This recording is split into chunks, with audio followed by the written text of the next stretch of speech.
I think a lot of you know me. I work with Valid, I'm an advocate, and I'm here to facilitate the Housing Forum. So this morning we are going to start by having a guest speaker, the Minster Martin Foley, Housing and Disability, who's about to walk out now. How good's that? And Martin's going to say some words, and a very big welcome to you, Martin. And after Minister Foley's presentation, we're then going to have some light entertainment, which will be really amazing.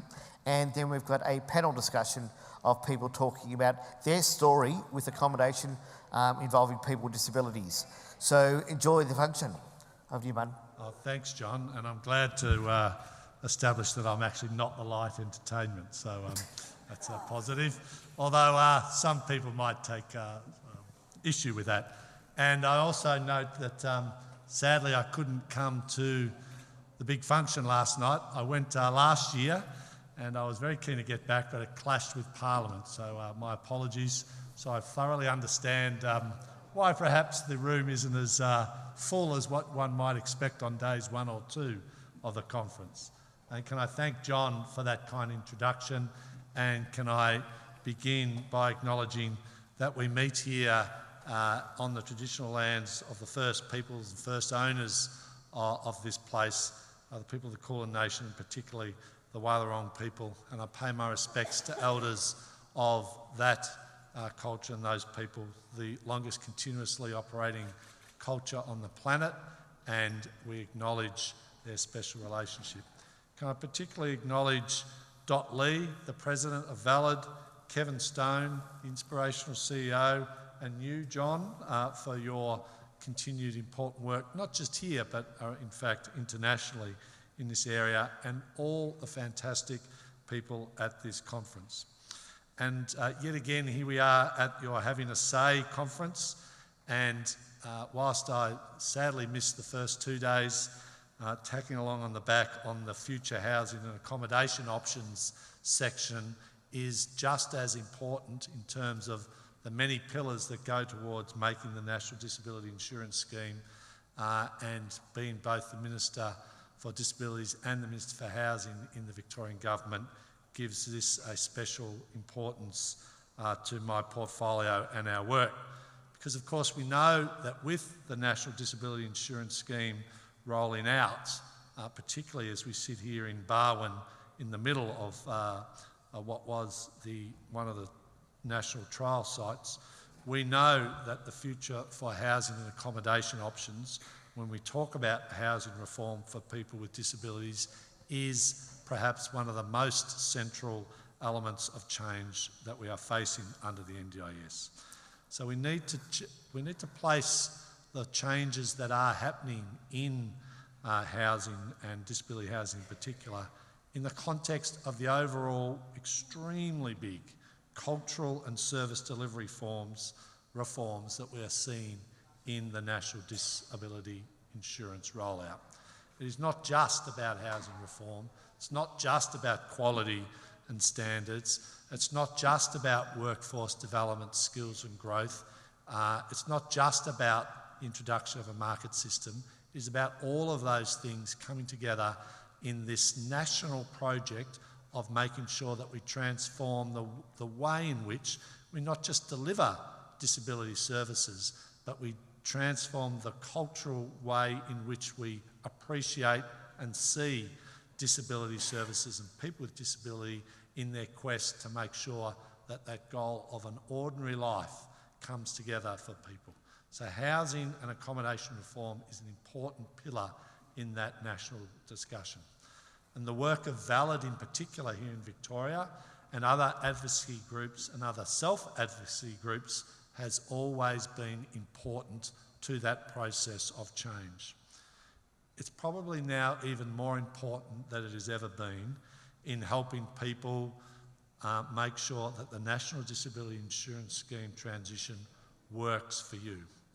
And that the theme of this year's conference, Lead Your Life, is as important as ever. Because what that means is that those issues around advocacy and around self-advocacy in particular is extremely central to the challenges, not just in housing reform, but across the whole NDIS rollout. And in fact, it's probably getting more important as the challenges of the NDIS seem to multiply on our plate as the rollout intensifies. Today, I want to briefly talk about the transition to the NDIS more generally and what we are working to do in Victoria to ensure that the NDIS meets your expectations and, more importantly, the commitments that we signed up to before dealing with housing in the context of that rollout. An important part of the scheme, and more generally to a decent society that the scheme seeks to underpin, is that there needs to be the provision of secure, appropriate housing for people with disability. The Victorian Government is, with Valid and a whole heap of other people, working hard with other states and with the Commonwealth and with the National Disability Insurance Agency to make sure that the NDIS is the scheme we signed up to.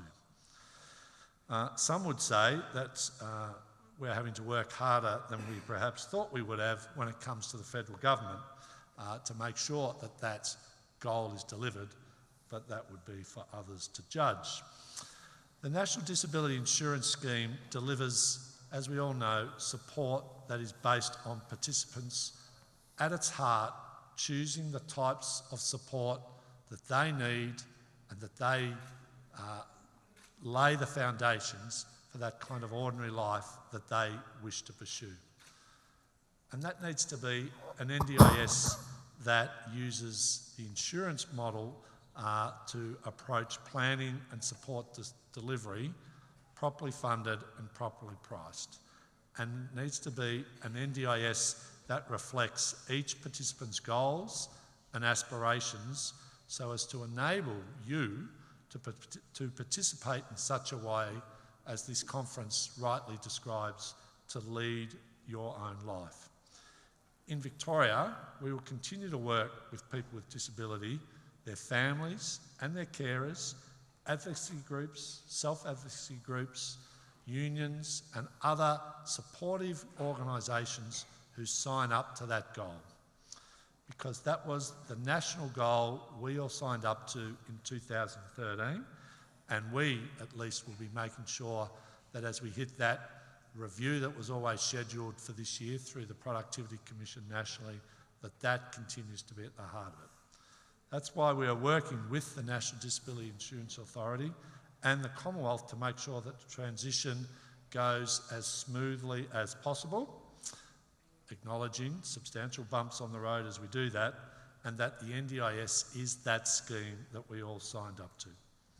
Because of course, it's not been without its challenges. In northeast Melbourne, which started last July, the rollout is now well advanced, but has had substantial challenges. The Central Highlands rollout has now commenced in January, and compared to the northeastern suburbs of Melbourne, is going, at least at the headline level and from initial experience, more smoothly than in the northeastern suburbs, as the recovery plan that has been put in place, particularly in Victoria, to get those quality first agreements and the number of agreements plans up to what they should be. Getting people, getting participants into the scheme successfully is more than just a crude numbers game of approvals. The key is quality and the key is delivery. That's why we are working closely with the National Disability Insurance Authority on fixing some of the problems, including, can I say, seconding our experienced staff, particularly in the planning area, many who are experts in understanding the needs of people when it comes to planning, to assist the NDIA in this important first planned transition area. And we welcome the recognition by the NDIA that its employment levels were, shall we say, somewhat optimistic when it came to initial assessments as to what was needed to make sure that the transition went as smoothly as possible. quality planning is the most important element for participants in the scheme. It is particularly important for participants with complex support needs, including those who need specialist disability accommodation. And can I just digress for one moment and suggest to the organisations that the National Disability Insurance Scheme have contracted that particularly complex area of transition and first plans to, that they should consider themselves as subject to state and federal regulatory instruments just like everybody else. And I use this opportunity to reinforce that point and urge particularly those organisations that are involved in the complex area of first plans and transitions, that they need to sign up and be seen to sign up to the same standards as everyone else who participates in the sector. I also just wanted to make sure that we understood that to ensure plans are implemented well and that people's individual goals can be achieved, it's important that the National Disability Insurance Agency's approach to pricing and funding support is appropriate. And that gets us very much back to, particularly at the Commonwealth level, the levels of support that we all bring to the National Disability Insurance Authority. Those pricing and funding supports have to be sufficient to ensure that providers are a high quality and support operating an NDIS that delivers high quality outcome.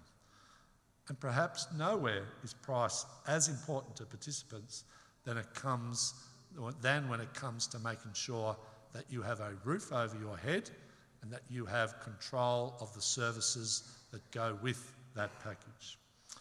Another focus is to make sure that in Victoria, our high quality disability workforce is not just maintained, but grows as the NDIS rolls out. There's much vaunted discussions about the doubling of the workforce over the next few years as we head to full transition by 2019 and beyond, but that doesn't happen by accident. And that's why last year we released our plan, Keeping Our Sector Strong, which was our workforce plan, which perhaps didn't get as much attention as I would have liked, because this hard work, this building block of making sure that our workforce is at the key, is one of those pillars for a strong NDIS. That is the hard work of making sure that the National Disability Insurance Scheme works. And it doesn't happen by accident, and it only happens through cooperative transition work where we get those things right as this new market-based, insurance-based model rolls out. That plan provided $26 million worth of new investment into workforce development, training and skills initiatives, particularly as we seek to rebuild our TAFE and further education system in Victoria with a strong emphasis on skills and workforce development. We need to make sure that appropriate quality and safeguards and regulations are also in place for this transition. Obviously to protect participants from harm and to promote high quality and a safe place for people to participate in the NDIS. But we also have successfully argued at the national level that whilst we have a consistent framework, that we have committed to maintaining, and I am confident now that the national framework is out, that our approach to a quality and safety measures that have been outlined in Victoria's parliamentary inquiry as to what we need to deliver as we transition to full scheme will be delivered.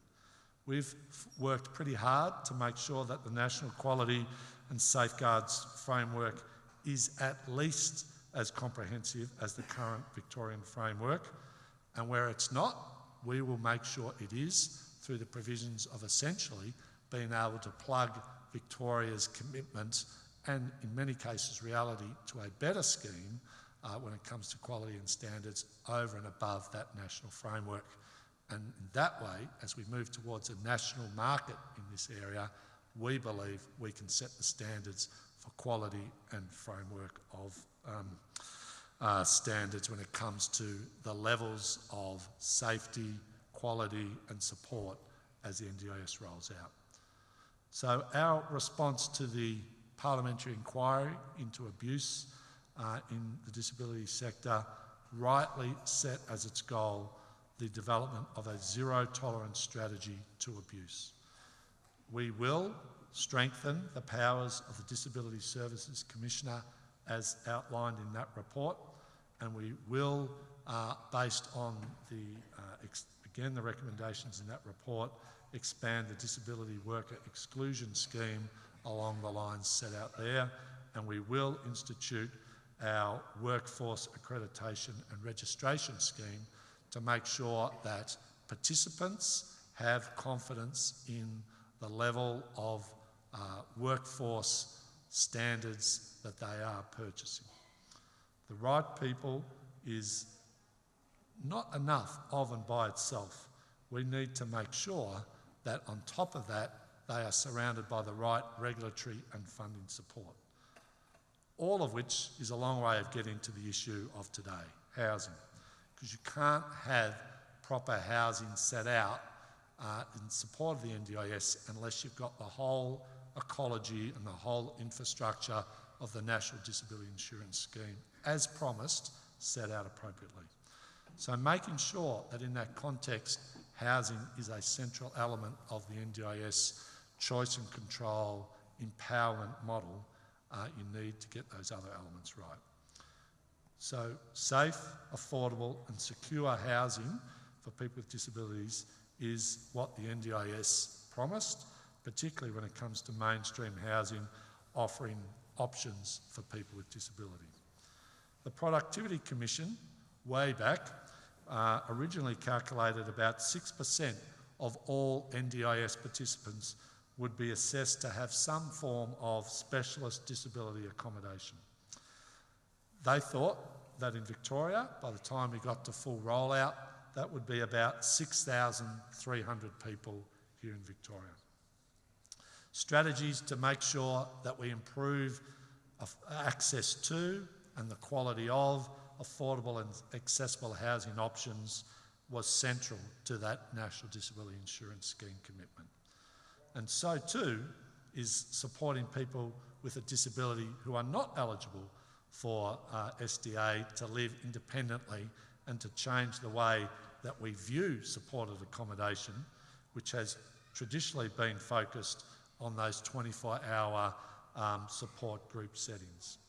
The State Disability Plan that we launched last year includes specific actions to increase the availability of access to and affordable housing options for people with disability not covered by SDA.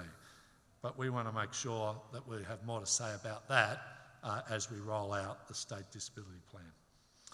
As part of our broader commitment for the wider issue of housing reform, given that too many people with disability are overrepresented in housing stress, in homelessness and in housing affordability challenges, over the course of the past year we've allocated new money, over $620 million for housing and homelessness assistance. And we want to make sure that there is the appropriate focus in that package for people at risk, with disabilities at risk of housing and homelessness, to make sure that that investment responds to people with disabilities. And already we've seen a number of social housing providers position themselves to partner with private sector investors and with others to make sure that disability housing rolls out as part of a wider social and community housing reform package. So in providing more general public and social housing, we want to make sure that the disability program is at the heart of that. Sometimes that funding has been provided for what's loosely called community residential units, where typically 4 or 5 people, sometimes 6, live with 24-hour support. This funding for this type of housing is also in the process of transferring to the National Disability Insurance Scheme, And that's why, together with other jurisdictions, where the model changes from state to state, we've been working to ensure an appropriate specialist disability housing response is at the heart of what the NDIS delivers. The introduction of specialist disability accommodation funding under the National Disability Insurance Scheme, against that background, provides us an opportunity to really, if we're good and smart about it, increase the supply of specialist accommodation for people with a disability and to stimulate innovation in housing solutions. And I understand that'll be at the heart of your panel that will be up soon. Because we want to make sure that we have housing opportunities for people with extreme functional impairment and that they get the very highest needs of support. Over time, this will mean Victoria can transition from the current accommodation models to a range of innovative specialist disability accommodation options that support independence, social and economic participation at different levels that you as participants choose. Because what we've learnt here in Barwon over the course of the trial and now beyond is that when people are given a range of housing choices, real choices, that they invariably choose a range of different circumstances that suit their requirements in much the same way that the rest of the community will choose. That the one model approach does not necessarily accurately reflect what people want. Invariably, we're seeing a drift towards smaller numbers of people in 1, 2 or 3 bedroom arrangements or living independently. That is not to say that there will not continue to be a need for the larger supported specialist accommodation. There will. But the evidence, both here and interstate, has been that the demand for that is changing. We've seen the same in Transport Accident Commission support, housing and others. Give people choice, give people control, and they want the same kind of housing options that the rest of the community have. And that is why the National Disability Insurance's approach of separating accommodation and support needs to be carefully overseen to make sure it delivers that outcome. Because we need to make sure that choice and control for participants in housing is just as real as choice and control in services. We want to make sure that participants can choose the providers of their housing as promised in separate ways to their support services is not a false choice, that it is at the heart of both quality housing as well as quality services. That was the heart of the NDIS housing model. Frankly, we've still got some way to go, but we are seeing important moves. That's why we've advocated with the Commonwealth that people in Victoria within group homes need to be eligible for specialist disability accommodation support. And we are confident, based on both the work at the national level and directly with the NDIA, that those people living in group homes will be able to continue to live in their homes until they choose to move, or until their house, like all houses, is eventually no longer fit for purpose. And when that happens, that there are better options for both renewal and support. Because choice and control, if it is to be real, has to be a choice to stay in specialist disability accommodation group homes is equally a choice as it is to not live in such a house. It can't be an artificial one, it needs to be one that you as participants drive through. Through the NDIS, a specialist disability accommodation will provide for a payment to the housing provider as opposed to the service provider to provide and maintain appropriate accommodation. The payment is attached to you, the individual participant. So if people choose to move, then that payment moves to the new housing provider. Equally, the risk of the housing provider having a vacant room or property stays with that housing provider should you do so. The person can also change their support provider without having to move home.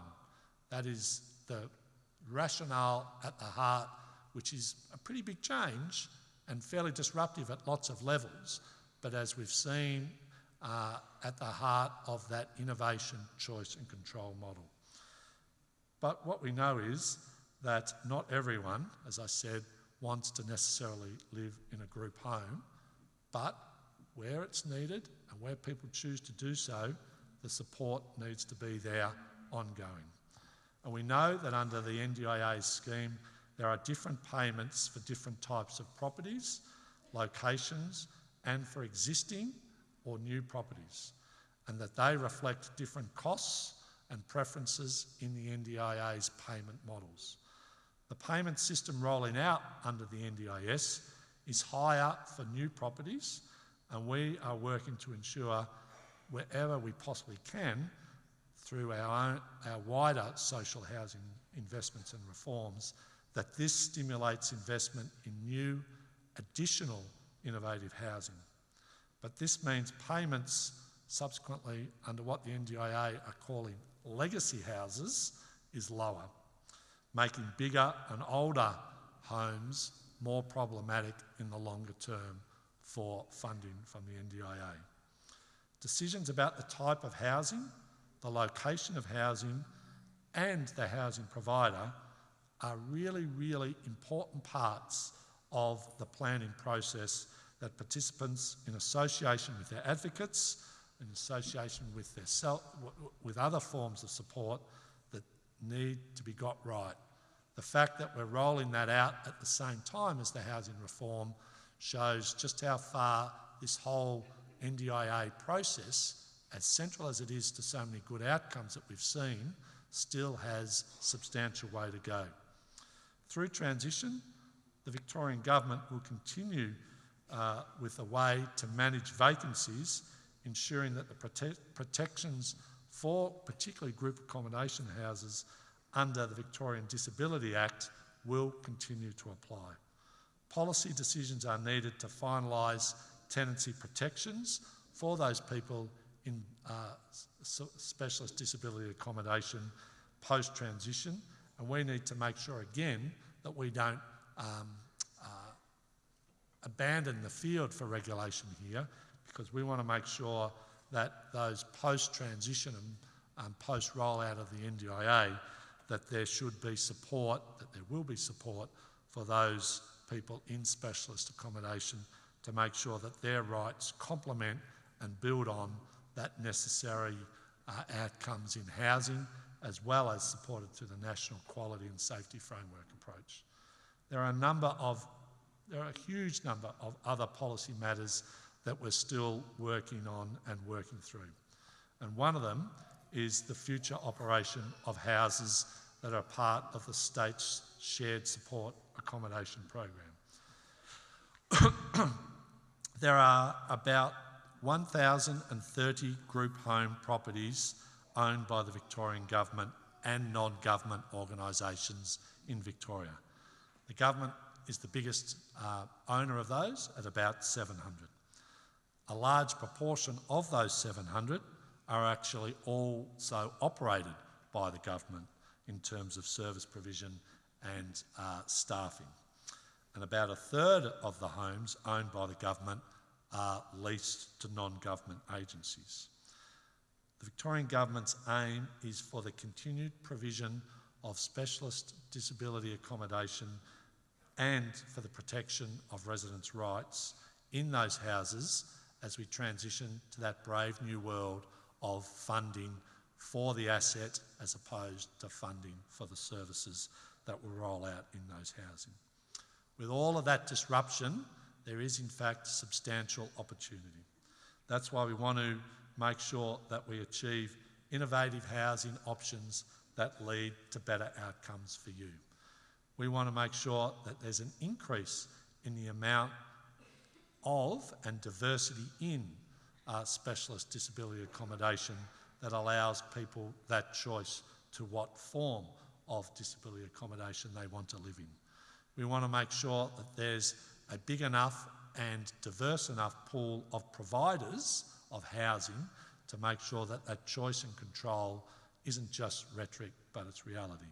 And we want to make sure that sustainable and quality housing is at the heart of that.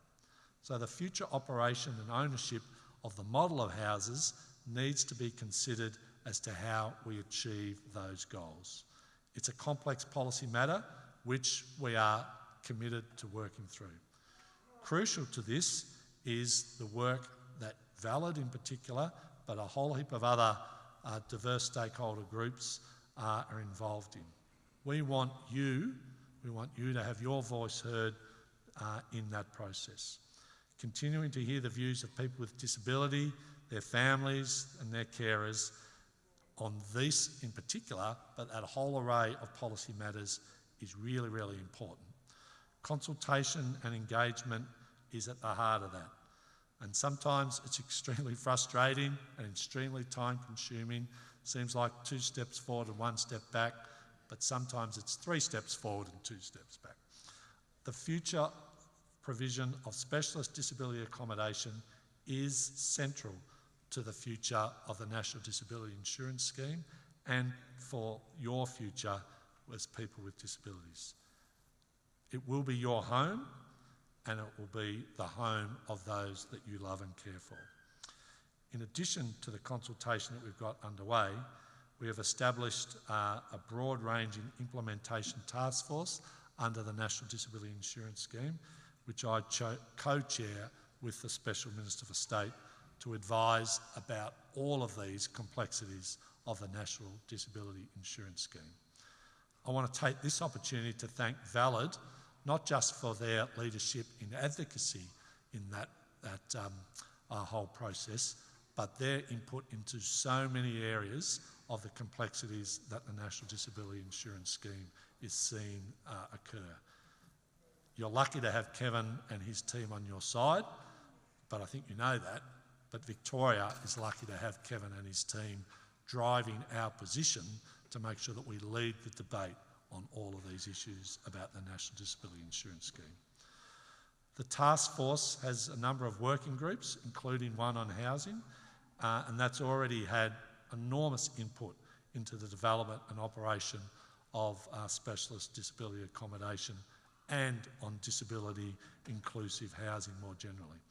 I'm looking forward to the continuing conversation with people with disability about making sure that your real life experiences and your varying experiences of the National Disability Insurance Scheme underpin that change. There is nothing more valuable than your input. There is nothing more valuable than when you tell us about your lived experience, about your views and about your aims and aspirations. And you do that forcefully, you do that loudly, and you do that clearly through Valid. And there will be plenty of challenges, not just until full rollout in 2019, but well beyond. And I look forward to the really important partnership that we have with Valid as being central to that successful implementation of the National Disability Insurance Scheme and making sure that choice and control is delivered, but choice and control that delivers people with disability a new future, that goal of an ordinary life, that goal of an inclusive, fair and better Victoria, which has disability reform at its heart. That is the promise that in 2013 the nation made to people with disabilities. We need to now get about the continued hard work of delivering that. Thank you very much. Thanks, Martin. Thanks, everybody. As we say goodbye to Martin, I'd like to invite Kevin Stone out, who's got a little gift. There we go. Thank you very much. Could I also just, on behalf of Valid, thank the Minister very much from all of us. I think a wonderful speech, and we've been looking forward to those messages to reassure us of the future. A lot of people are very concerned and anxious about the directions that are being taken, but you're dead right. there are many, many opportunities in all of this. But the first thing is to make sure that people's anxieties are allayed. I think you've helped do that. Can I just say from a personal point of view how wonderful it is to actually have a minister who really does give a damn, who is in there fighting for Victorians with a disability at every level, and particularly at the level of the Commonwealth discussions. We really look to you to provide that leadership. Congratulations and thank you.